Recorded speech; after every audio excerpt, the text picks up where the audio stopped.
Letter to Mr. Mansell's Preface. Sir William Hamilton, my dear sir. In Mr. Mansell's preface, you will find these words. It is to a philosopher of our own age and country that we must look for the true theory of the limits of human thought, as applicable to theological, no less than to metaphysical researches. A theory exhibited indeed in a fragmentary and incomplete form, but containing the germ of nearly all that is requisite for a full exposition of the system. The celebrated article of Sir William Hamilton on the philosophy of the unconditioned contains the key to the understanding and appreciation of nearly the whole body of modern German speculation. His great principle that the unconditioned is incognizable and inconceivable, its notion being only negative of the conditioned, which last can alone be positively known or conceived, has suggested the principal part of the inquiries pursued in the present work. And his practical conclusion, we are thus taught the salutary lesson that the capacity of thought is not to be constituted into the measure of existence, and are warned from recognizing the domain of our knowledge as necessarily coextensive with the horizon of our faith, is identical with that which is constantly enforced throughout these lectures. P. Roman 8. Our attention is drawn in this passage to a very remarkable article published originally in the 99th number of the Edinburgh Review, Oct. 1829, included afterwards in a volume of discussions on philosophy and literature, education and university reform, which appeared in the year 1852. Obtain, if you can, the essay in its latest form. The notes which have been added at the bottom of the pages are very important for the illustration of this particular subject. The accompanying dissertations are scarcely less important for the illustration of the writer's mind. But at all events, do not study Sir William Hamilton merely in the pages of his Oxford disciple. If you take that course, you will not appreciate either his philosophy or Mr. Mansell's theology. I do not give you this caution because I think Mr. Mansell has perverted the doctrine of his Edinburgh teacher, but because that doctrine, as it stands in his quotation, I apprehend would be simply unintelligible to the majority of those who turn to his lectures as to an armory which will supply them with weapons against unbelievers. Hence, I fear, they will be involved in practical dishonesty. They will not care what the ground of the argument is. That they will leave to Mr. Mansell, taking it for granted that so profound a logician knows all about it. Nay, I am not sure that their want of comprehension of his fundamental maxim will not lead them to regard the conclusions which he has deduced from it with more devout astonishment and more perfect credence. These great words, unconditioned, incognizable, so they will reason, must be sufficient to demolish the German speculations. We may receive the practical advantages of the demolition in the security of our own opinions. No such satisfaction to easy inquirers was contemplated by Sir William Hamilton. He did not overlook the fact that there was a relation between his maxim and the controversies of theologians, but he was nearly indifferent to the use which adverse divines might make of it. The theological hints which are contained in his notes are of great worth from their sincerity, from their not being adapted to fit into any system, sometimes from their startling boldness, sometimes from what you would less expect in so accurate a thinker, such an abhorrer of contradictions, their obvious inconsistencies. But the substance of the essay has an interest of another kind. What strikes one in Mr. Mansell's quotation as a piece of dry technical logic, insignificant till we can see its effects in the downfall of some party foe, is taken out of its folds and translated into life. It suggests an historical examination of English, Scotch, French, German habits of thought. It is not merely destructive, for Sir William Hamilton appears as the patriotic champion of Reid and his doctrine of consciousness, if the schools of other countries are to be swept utterly away. The essay is a criticism on M. Cousin's Cours de Philosophy. It explains, with a clearness and candor which the subject of it generously acknowledged, what the design of M. Cousin's work, properly speaking of his life, was, how he had rebelled against the sensualism which Condillac had developed out of Locke, how much he had been influenced for a time by the philosophy of Reid, which had expanded the limits of experience as they were settled by Locke and his French followers, but had confined itself rigidly within those limits. how he had yielded to the influence of certain Germans who held that the pursuit of the absolute is the pursuit of philosophy, how he had attempted to reconcile the two in an eclectical or Catholic philosophy of his own. Sir William Hamilton's object is to show that this experiment is hopeless, that all which Cousin had learnt from the Germans was mere delusion, that for the mind to discover that which is beyond its own conditions is simply impossible. He thus enumerates the opinions which may be entertained respecting the unconditioned as an object of knowledge or thought. 1 degrees, the unconditioned is incognizable and inconceivable, its notion being only negative of the conditioned, which last can alone be positively known or conceived. 2 degrees, it is not an object of knowledge, but its notion, as a regulative principle of the mind itself, is more than a mere negation of the conditioned. 3 degrees, it is cognizable, but not conceivable. It can be known by a sinking back into identity with the absolute, but is incomprehensible by consciousness and reflection, which are only of the relative and the different. 4 degrees, it is cognizable and conceivable by consciousness and reflection, under relation, difference, and plurality. The first of these opinions we regard as true, the second is held by Kant, the third by Schelling, and the last by our author. Page 12. The mere statement of the opinion of so eminent a man as Sir William Hamilton, that these experiments are utterly unreasonable, would of course carry great weight with ignorant people like you and me. But moreover, how much there is in our own minds which seconds his decision. He appeals directly to our common sense. He asks whether the notion of thought passing beyond the boundaries of thought is not absurd upon the face of it, whether we can conceive the inconceivable, whether we can know that which we do not conceive. Set such questions before any number of civilized persons, say in a London drawing room, and what answer could you expect, but just as much laughter as the courtesies of society permitted? What need, as Sir W. Hamilton sometimes asks himself, and Mr. Mansell frequently echoes him, of debating the point? Is it not like entering into a controversy with lunatics? I wish you to give this consideration all possible weight, to observe how ridiculous a pursuer of the absolute makes himself in the eyes of these eminent logicians and in his own, and then to reflect upon a few other facts which also are vouched for by Sir W. Hamilton and are as indisputable as any in history. The first is expressed in these words: from Xenophanes to Leibniz, the infinite, the absolute, the unconditioned formed the highest principle of speculation. In other words, from the beginning of the most earnest Greek philosophy, of that Eleatic school of Greek philosophy to which the discovery of the science of logic is commonly attributed, down to the commencement of the 18th century, after Bacon and Locke had written, the most thoughtful and vigorous minds were devoting themselves to that pursuit, which it would seem that only madmen can engage in. This conclusion is deduced, not from any statement of mine, but from one which I have given you in the very words of Sir W. Hamilton. But a time came shortly after Leibniz, when one might have hoped that this running after visions would have been stopped forever.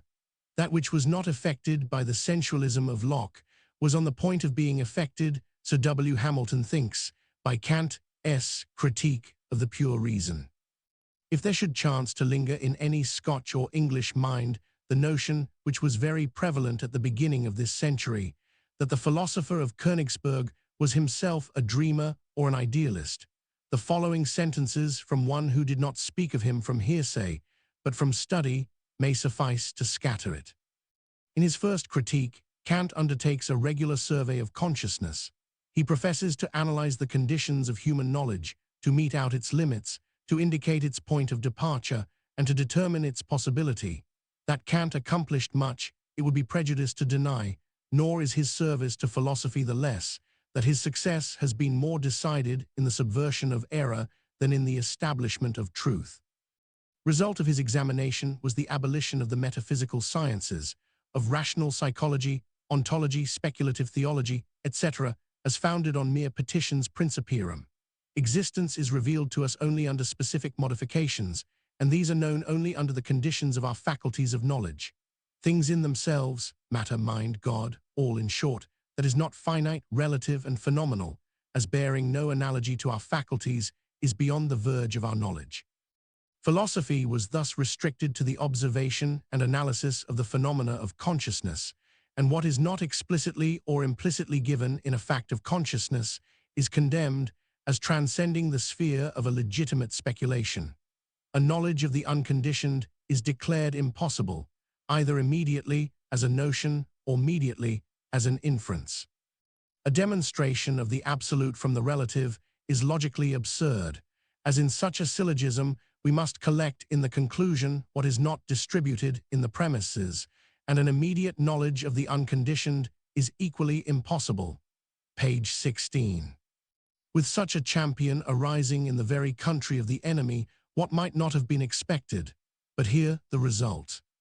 Kant had annihilated the older metaphysic, but the germ of a more visionary doctrine of the absolute than any of those refuted was contained in the bosom of his own philosophy.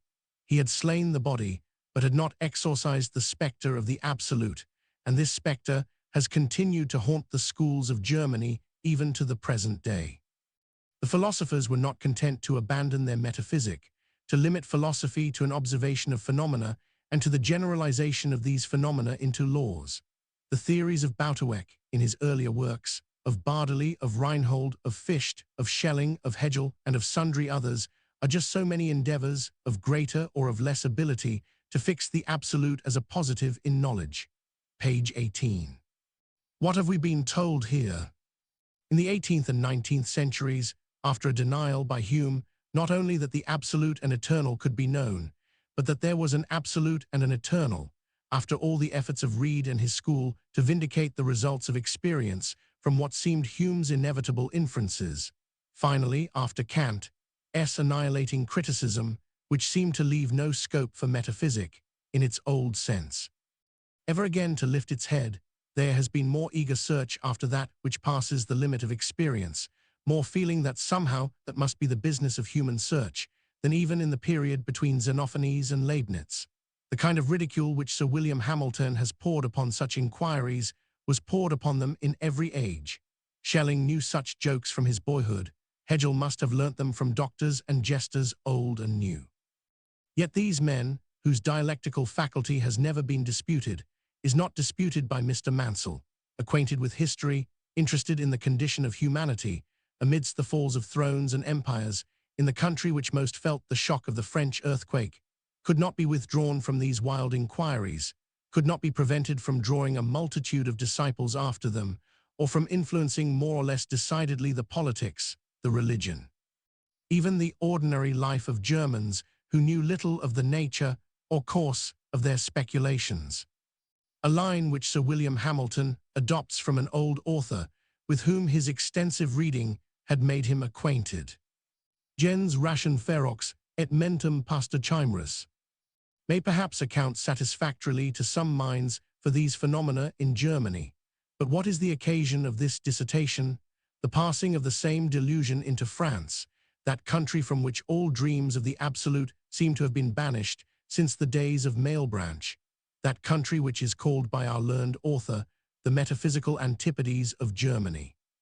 He was led to notice it because some of its most dangerous symptoms appeared in a man who had passed under the healthful discipline of Reid and Stewart, who busied himself, as we all know, in the most practical questions concerning the education of his own country and of other countries, to whose learning, elegance, distinguished ability, his Edinburgh critic bears abundant testimony, and it was not a monomania. 2,000 auditors, I quote again from the essay, page 2, listened all with admiration, nay with enthusiasm, to the eloquent exposition of doctrines intelligible only to the few, and the oral discussion of philosophy awakened in Paris and in France an interest unexampled since the days of Abelard. A madness spread over so many countries and ages, resisting so many remedies which were suggested by the wisest men, starting up again when it was least expected, is a fact demanding investigation. I cannot think that Sir William Hamilton has investigated it. He has merely announced it. Mr. Mansell may perhaps tell us something, in the course of his book, about the causes and growth of the disease which he proposes to extirpate. But we must recollect that his book itself adds one more startling fact to those I have already enumerated. It is not only France which has taken the infection. If he did not believe that England, practical England, was liable to the same danger, if he did not discover indications of it in Oxford, in spite of the number of influences which are likely to counteract it there, he would not, of course, have devoted so much of time and toil to the subject of his lectures. How have we come within the reach of this temptation? How is it that neither the religious culture of Oxford nor that more thorough and continual discipline of the stock exchange to which we are subjected in London has been effectual to ward it off? It is a point which is worthy of the deepest study. Shall I try to give you one or two reasons which have occurred to me and which I should like you to ponder?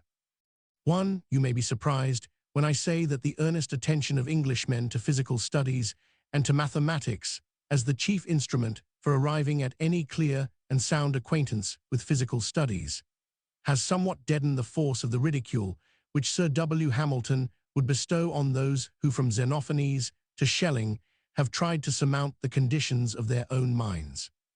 For that effort which is said to be monstrous when it is made in the search of metaphysical truth is the very one which Bacon taught the student that he must make if he would advance one step in the knowledge of nature. The schoolmen, who had done such good work in ascertaining the terms under which we judge and name things, had wished to limit nature by those terms. Therefore, Bacon said, all her secrets were hidden from them. Was it not the business of the Novum Organum to show men how they had failed to enter into the true meaning of the objects which they pretended to examine, because they had made their senses and the notions of their understandings the measures of them? Was it not the purpose of that book to point out a method of investigation by which we might rise not only above the conceits of our individual minds, but above those which belong to us as members of a species?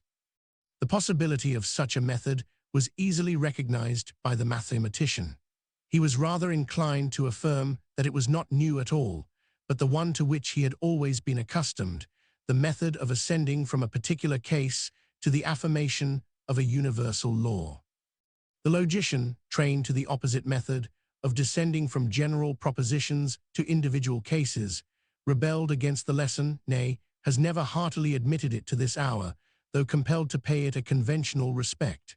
Sir William Hamilton, a logician in the most thorough and exclusive sense, was too consistent and too honest not to avow his abhorrence of mathesis. No wonder he thought mathematics not an improving study, likely to induce credulity, likely also to induce skepticism.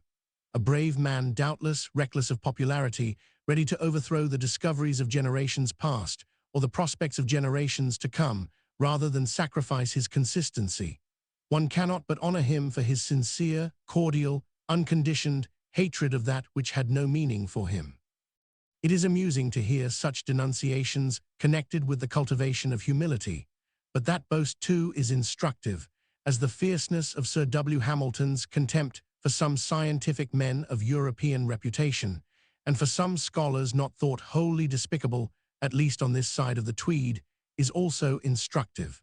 The rules of the logician could not bind the man. The victims of his scorn may have sometimes laughed that such a man should be, and have oftener wept that Atticus was he. Those who contemplate him from a distance may be thankful for all contributions to the illustration of a mind so remarkable in its weakness as well as in its strength. But since Sir William Hamilton has not succeeded in his raid against English mathematics, he has not succeeded in persuading Englishmen that there is not a way, and a most legitimate way, in which men may ascend above the conditions of their own intellects, in which they must do it if they are not to account the belief ridiculous that the earth moves round the sun, as well as every other belief in that which is, instead of that which appears. 2. But if our experimental studies, which we generally regard, and I think rightly regard, as a great protection against some of the worst tendencies of the German mind, makes us indisposed to accept that protection against them which Sir William Hamilton and Mr. Mansell would offer us, I believe there is another influence which works still more powerfully in the same direction.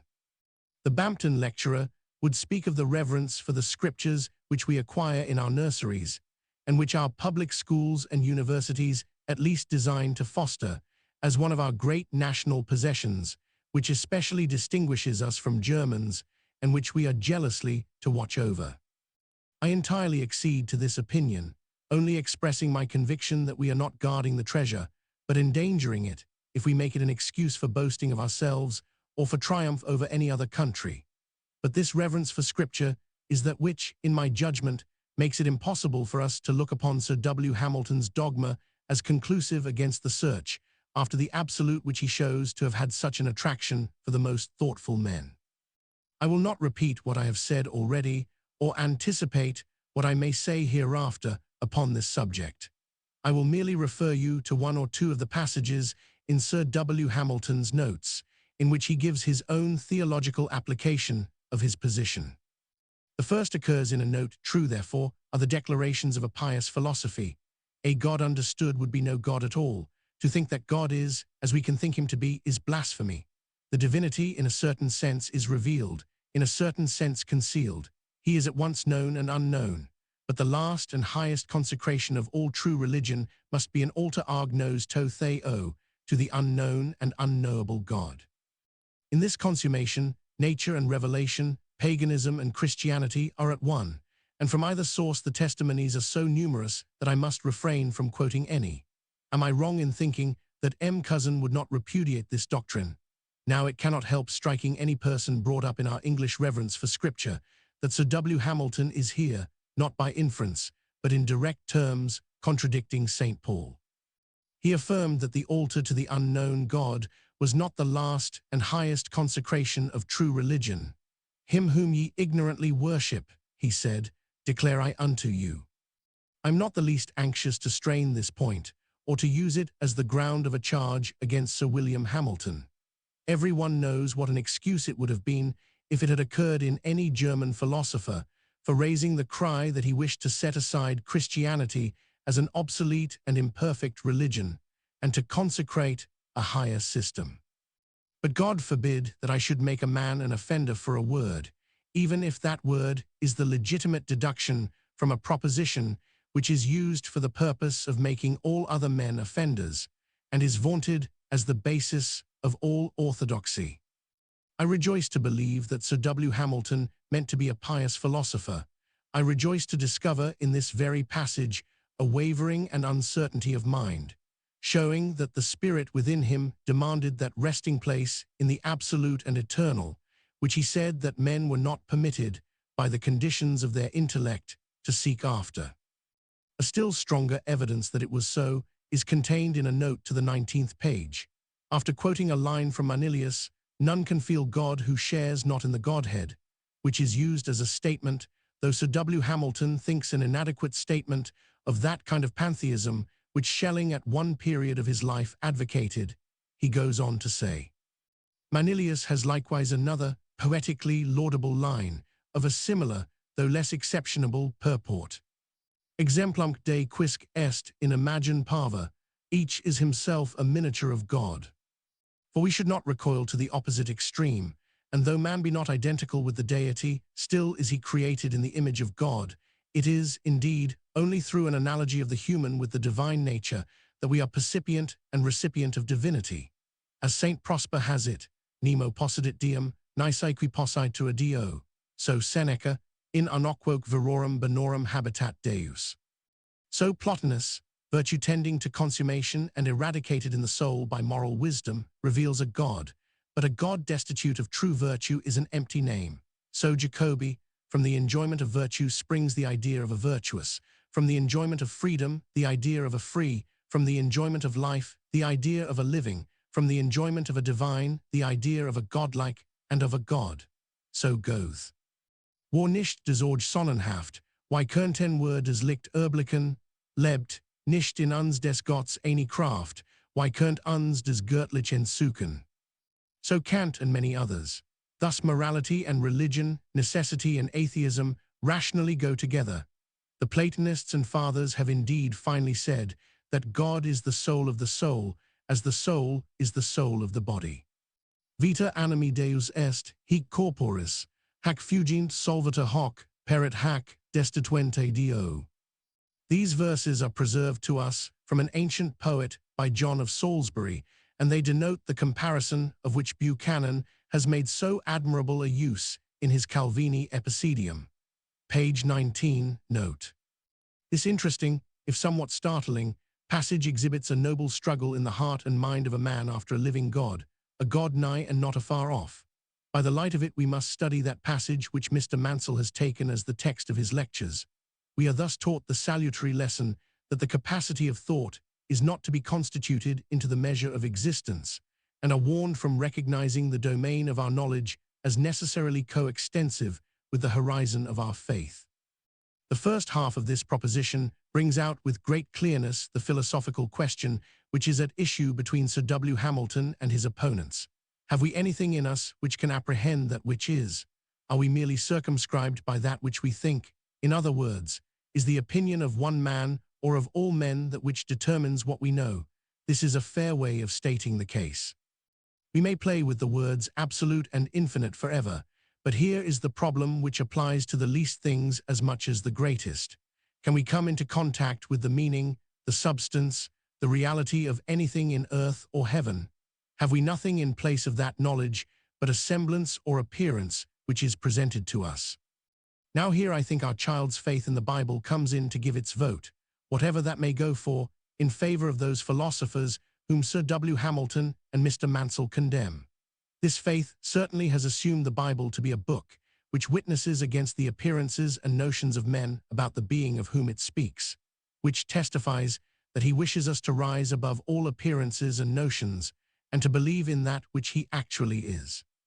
And if it be so, then this same childlike reverence for the Bible would lead us to look at the second clause of Sir W. Hamilton's sentence in quite a different light from that in which it presents itself to his admirer.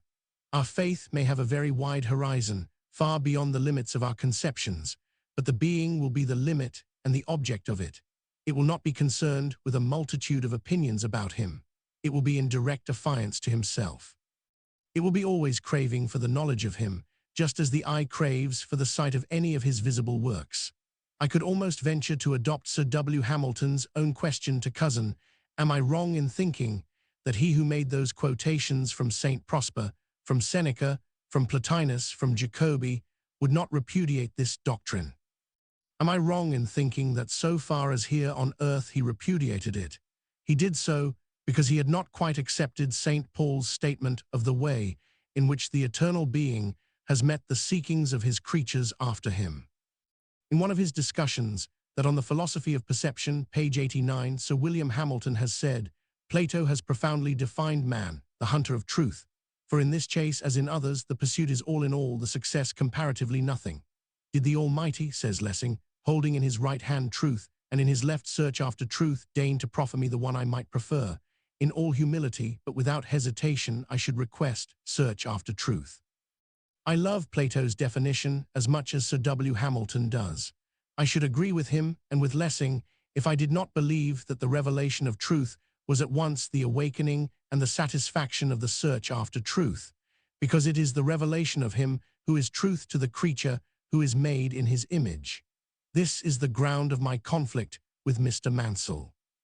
He seems to me to crush the search after truth, all that is expressed in the word philosophy, by crushing at the same time the discovery of truth, all that is expressed in the word revelation. I do not believe that the heart of Sir W. Hamilton would have gone along with him in this experiment, whatever excuse may be found for it in his formal dialectics. I am sure that neither the practical sense nor the reverence of the English mind will go along with him. There is one reason more, besides those I have given, why it should not. It is not only philosophers, Greek, German, French, English, from Xenophanes to Hegel, who have been busy in the search after the absolute. That eminent Oriental scholar, whom Oxford has done herself so much honor by adopting among her sons, Mr. Max Muller, will tell us that Buddhism, the most extensive religion in the world, is just as much as Hegelism a search after the absolute, may just as much as Hegelism terminate in nothingness. Is the best message we can send from the West to 300 million of people, you have been dreaming a dream, we can show you that all you have been living for does indeed mean nothing. Or may we say this, the search after the absolute becomes a contradiction when we try to comprehend it in a notion of our own minds. But the absolute himself has stirred you to it, because it has been his purpose to reveal himself to you. Faithfully yours,